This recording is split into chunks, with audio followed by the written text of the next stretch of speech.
The NFL recently released their annual list of the top 100 players in the league. On this controversial list, we of course saw some names towards the top that have dominated the league, playing for the same team that they've been on for the past few years.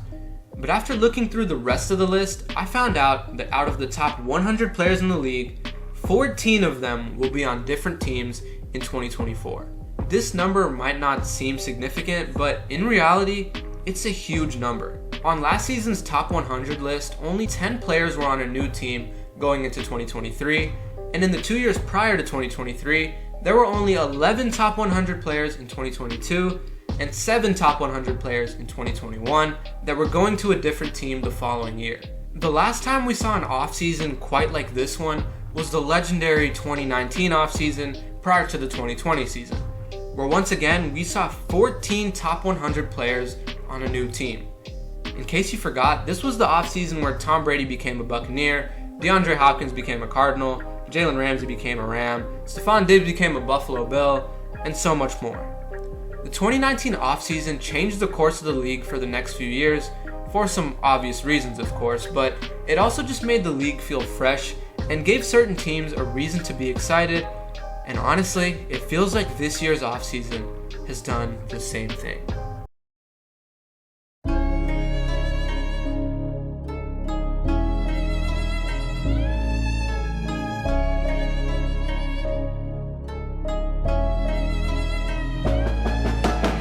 Houston Texans absolutely took the league by storm in 2023. They were an interesting young team with a lot of great young players, obviously led by star quarterback CJ Stroud, and some great young receivers like Tank Dell and Nico Collins. Taking a young team and adding talented veterans is honestly really scary, and it's really scary with the Texans especially because of course they added Stefon Diggs to the team. This already loaded offense has just added one of the best receivers in the NFL. And I think it's obvious, and it goes without saying, that the Houston Texans are now Super Bowl contenders. But I think the more interesting part of this is the Buffalo Bills. There's been this really awkward tension for about the last year and a half with Stefon Diggs and the Buffalo Bills. Seems like he's been really unhappy with the team. So we're going to have to see if losing Stefon Diggs is a big detriment to this team or if it's just going to make them better. So once again, I think this will be a very interesting storyline of whether or not this loss of Stefon Diggs is going to impact the Bills.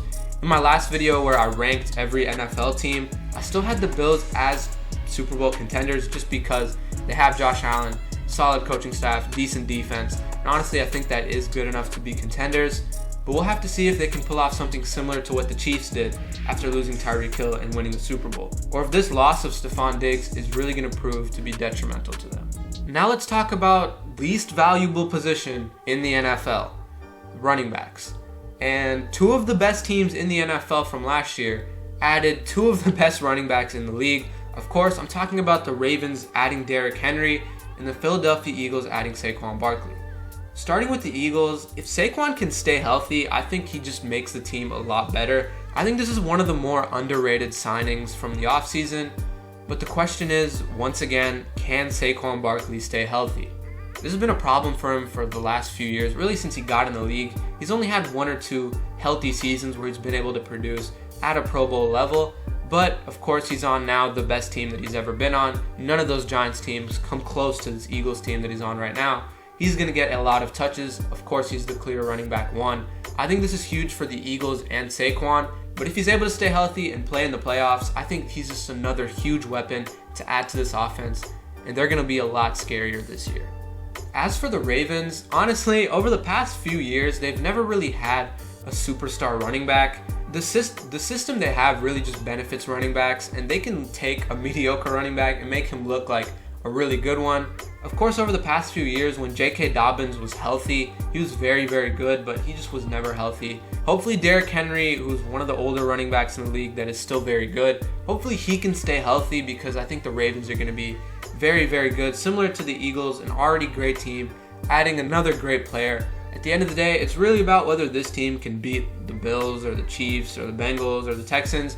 Of course, I think they're capable of it. I'm not really sure if Derrick Henry is going to help them get over the hump, just because I feel like the running back position wasn't really one of their bigger positions of need. They can always just find a guy to fill the gap and play running back for them because that's just the way their offense works. It would have been interesting to see what another really, really good receiver would have done for the Ravens, but of course that didn't happen. Derrick Henry, though, great move for them, and I think they're going to be just as good next year as they were this year.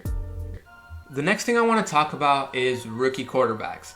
In a stacked quarterback class, a lot of teams added a good young quarterback that they can hopefully build around for the next few years. Of course, a couple of these teams are more set up for success than others are, but some of these teams include the Commanders, the Bears, and the Vikings. I think all three of these teams set their quarterback up for success. The Vikings, of course, already had good offensive line play, and then obviously Justin Jefferson. And then the Commanders and Bears really added a lot of playmakers. Of course, the Bears with Rome Odunze with their other first-round pick, other else than Caleb Williams, and of course getting Keenan Allen. The Commanders getting Austin Eckler to pair with Jaden Daniels. I think these three teams set up their quarterbacks for success.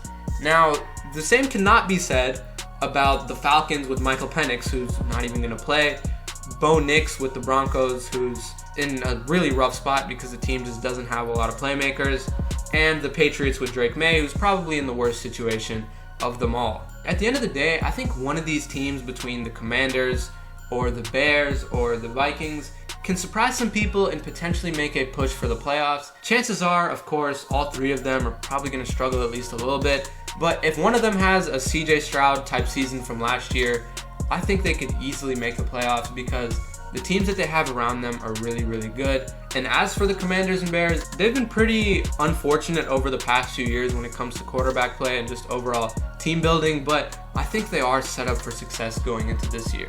There's obviously a lot more I could talk about. I could talk about the offseason drama for the Cowboys and the 49ers.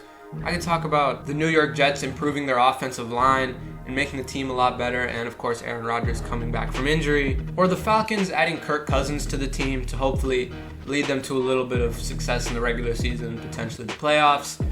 But I want to end this video talking about a head coach, not a player change. Of course, a lot of head coaches changed this year. A lot of things changed the landscape of the league in terms of coaching staffs, but I think the biggest one has to be Jim Harbaugh going to the Los Angeles Chargers. Unfortunately, I think this was just a year too late because the Chargers ended up losing a lot of their weapons. They lost Keenan Allen, they lost Mike Williams. They're really just stuck with Quentin Johnston right now, which he's not the best right now. So that's going to be a lot to ask for out of a guy like him, and there are other young receivers that they have. But I think getting Jim Harbaugh really helps them. Brandon Staley was probably the worst coach in the NFL, and Justin Herbert was still dragging him to playoff wins and making him look somewhat decent. So Justin Herbert with a competent head coach could be pretty scary. The only problem is, once again, I just don't think the team's good enough. But you never know what could happen. With a quarterback as talented as Herbert and a coach that I think is as good as Jim Harbaugh, I think the Chargers could make some noise next year. But we'll have to see, man. Once again, there's a lot more I could have talked about in this video, but we don't want to make this go on forever. If you guys want to see a part 2 for this, let me know in the comment section below. Let me know in the comments what I missed. We can still talk about it down there because I respond to all the comments. So if you feel like I didn't talk about your favorite team, let me know what you think about your favorite team in the comments, and I'll respond to them. So that's going to do it for this video, guys. I hope you enjoyed. I'm hyped for this season, and I hope you are too. Hit the subscribe button and like button if you enjoyed. I'll see you all in the next one.